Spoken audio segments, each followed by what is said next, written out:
Assalamualaikum warahmatullahi wabarakatuh. Selamat datang di Basic Bitcoin, belajar Bitcoin untuk pemula. Oke, langsung saja. Disclaimer, referensi yang saya pakai di sini adalah The Bitcoin Standard, The Fiat Standard, dan Principle of Economics, yang mana semuanya ditulis atau karya dari Dr. Saifuddin Amos, salah satu ekonom muslim modern yang sampai saat ini aktif untuk edukasi Bitcoin secara internasional. Disclaimer kedua yakni framework modul. Kacamata modul ini adalah matematika, fisika, dan teknologi. Ini adalah kacamata utamanya. Walaupun membahas Bitcoin, biasanya orang akan memandangnya sebagai fenomena finansial kan. Nah, kita nanti kesampingkan dulu itu, fokus di matematika, fisika, dan teknologinya, terutama di teknologi. Kita cara pandangnya di tiga ini. Adapun filosofis, ekonomi, maupun politik ini nanti cuma framework tambahan. Oke? Tujuan modul. Tujuan modul ini adalah satu, memahami apa itu uang dan bagaimana ia berevolusi. Perlu diingat, kita frameworknya teknologi, yang mana teknologi itu semakin berevolusi, semakin berlalu waktu, semakin baik, dan seterusnya. Nah, uang juga mengalami hal seperti itu, berevolusi, menjadi semakin efisien, semakin baik. Nah, ini tujuan pertamanya. Nomor dua adalah mengerti sistem ekonomi modern dan problematikanya. Kita tahu ekonomi kita sekarang pondasinya adalah utang. Nah, kenapa kok gitu? Kalau melihat indeks utang di dunia, hampir semua negara kan punya utang. Indonesia juga, Amerika bahkan yang superpower, yang katanya ekonomi nomor satu dunia juga ternyata punya hutang. Nah, kenapa kok gitu? Nah, apa masalahnya ekonomi modern?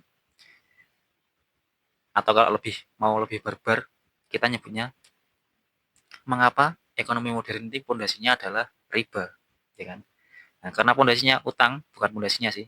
Salah satu instrumennya adalah utang, dan utang ini ada interest rate-nya. Interest rate itu atau istilah kita adalah bunga. Ada bunganya terus setiap tahun. Atau bunga kalau kita di Islam otomatis riba. Nah, kenapa kok gitu? Kenapa menjalankan sistem ekonomi yang kayak gitu? Nah, ini nanti akan dibahas juga. Kenapa sih kita menjalankan ekonomi kok harus memakai pondasi berupa hutang? Nah, masalahnya apa? Problemnya apa? Nomor tiga, tujuannya adalah memahami Bitcoin dan teknologinya. Nah, fokusnya tetap di teknologi. Tujuan keempat adalah dampak Bitcoin bagi individu, masyarakat, dan peradaban. Nah, ini insya Allah yang akan tujuan utamanya yang akan kita capai. Oke, lanjut. Materi modul pertemuan awal ini, materinya insya Allah ada 10. Nah, ini 10 isi dari modul 1. Modul 1 itu semacam pengantar. Nah, kemudian modul 2 baru kita bahas detail secara matematis, secara teknologi, secara fisika, Bitcoin seperti apa. Kita bedah satu-satu. Itu modul 2. Modul 1 isinya ini. Materinya adalah what is money, apa itu uang, dan properties of sound money, sifat-sifat dari uang ideal itu apa saja. Nah, uang itu apa sih? Tujuannya apa? Nah, dengan tujuan itu kira-kira sifat-sifat yang memenuhi syarat agar tujuan itu tercapai harus seperti apa sih uang itu. Nah, itu nomor satu nanti. Nomor dua adalah economic time preference.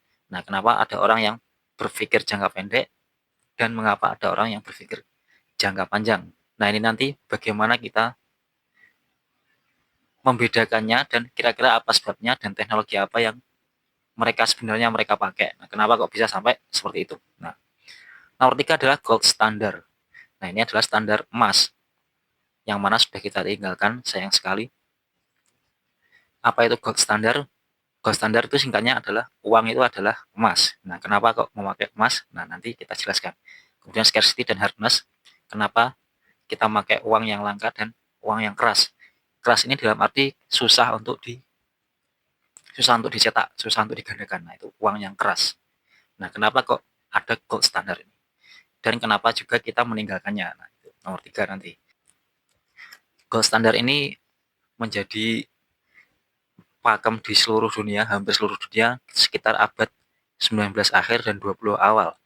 Nah, kemudian setelah gold standard ini, ya intinya ada semacam masalah tertentu lah.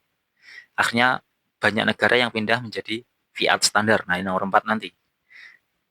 Ini nanti di sini nanti kita membahas mengapa orang-orang atau politisi terutama banker nation state mengubah dari gold standar menuju fiat standar. Nah, ini nanti kita bahas di pertemuan keempat. Pertemuan kelima, nah ini yang paling penting. Private property and monetary sovereignty. Kalau materi 1, 2, 3, dan 4 ini katakanlah kurang paham, di materi kelima ini diusahakan harus paham. Private property ini adalah pondasi yang sangat penting untuk memahami Bitcoin. Bukan hanya Bitcoin sih, tapi semua semua fenomena ekonomi lah. Nah, itu private property. Di sini nanti kita juga akan bahas sedikit menyentuh kapitalisme dan mengapa ia sangat efektif dan sering disalahkan atas berbagai ketidakadilan. Nah, ini nanti kita bahas di pertemuan kelima. Masuk ke pertemuan 6, yakni Bitcoin as digital hard money. Nah, ini nanti baru menyentuh Bitcoin di pertemuan ke-6. Nah, karena sangat kompleksnya Bitcoin ini, sebenarnya simpel, tapi masalah yang coba ia pecahkan itu sangat kompleks, jadi akhirnya perlu 1-5 itu dulu. Di nomor 6 baru kita membahas menyentuh Bitcoin. Nomor 7 Bitcoin mining. Mining itu menambang Bitcoin. Kalau emas kan juga menambang, kalau Bitcoin juga menambang dengan cara yang berbeda. Proof of work, bukti kalau kita melakukan pekerjaan.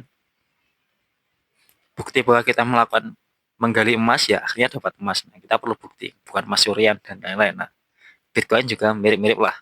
Yang mana menambang itu kan juga perlu biaya. Nah, biayanya berapa? Nah, Bitcoinnya dijual berapa? Nah, seperti itu. Akhirnya ada selisih dan lain-lain. And energy economics. Nah, ekonomi yang basisnya energi. Kenapa energi?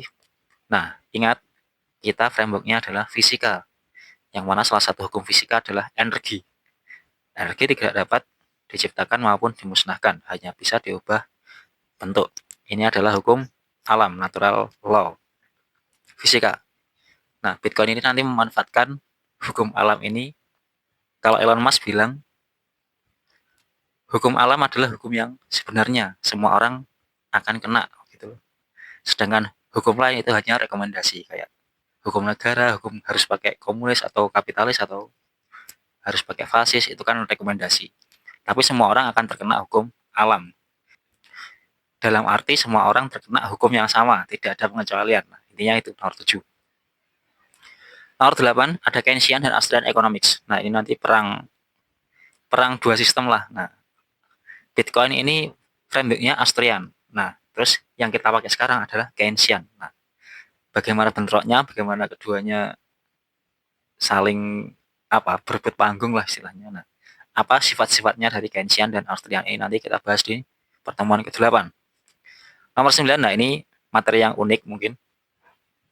Islamic Perspective and Use Case for Bitcoin. Bagaimana perspektif Islam memandang Bitcoin dan bagaimana penggunaan Bitcoin di kacamata Islam. Nah, ingat kita ini membahas teknologinya ya.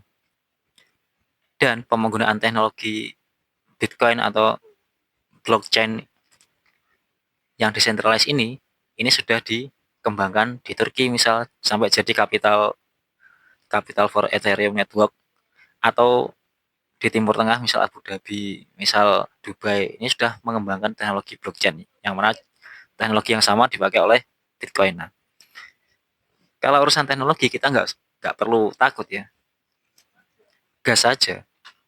Nah, dan kita membahas Bitcoin di sini mempelajarinya dari sisi teknologinya. Dampak finansialnya apa kita kesampingkan dulu. Nomor 10 adalah materi modul 1, The Future of Bitcoin, masa depan Bitcoin and Individual Freedom, kebebasan individu. Nah, ini nanti materi penutup di modul 1. Oke, sekian dulu. Langsung saja kita menuju materi 1, what is money.